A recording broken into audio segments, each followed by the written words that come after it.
Welcome for another episode ng ating video. Napakaganda na sikat ng araw ng linggong ito.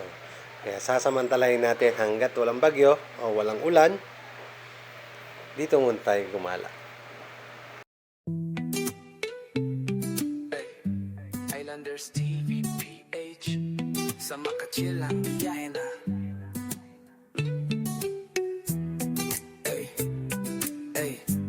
Islanders TV PH, kwento sa hangin, simoy ng umaga. Tumilak na ang araw, bagong lakad, bagong tanaw. Termos ng kape, kamera sa gilid. Road trip na kahit saan, dumiretso't sumilip. Tahimik ang hangin, Islanders ang kasama sa giliw na daan. Islanders TV PH, sa bawat kanto may bagong kulay. Sama-sama chill lang sa biyahe, kwento tanawin, puso'y humihinga. Islanders TVPH, sa bawat frame may alaala. Walang iniisip, basta't masaya. Islanders, tara na't maglakbay.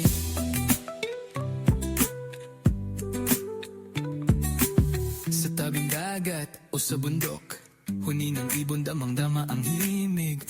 Footprints sa buhangin, mga ngiti sa bawat bitbit na hangin. Sa likod ng lente, Islanders, ang mundo'y kaigaan sa mata.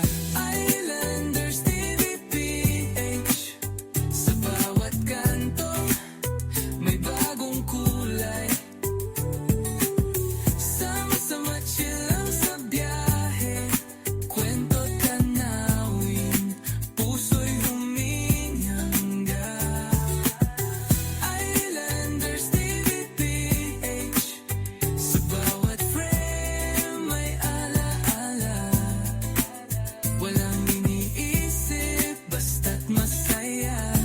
Islanders, tara na't maglakbay. What's up mga amigo? Natapos lang namin mag-walk dito sa May Kawayan Complex. So napakaganda yung sikat ng araw ngayon. Kaya nagano kami. Sinamantala namin na walang mga ulan ngayon. So nag-walk, eto, nandito na lang sa loob ng sasakyan. Tapos na kaming walking. Nakapag-exercise din. So mga amigo, huwag nyo kalimutan mag-subscribe and see you on my next video. All goods!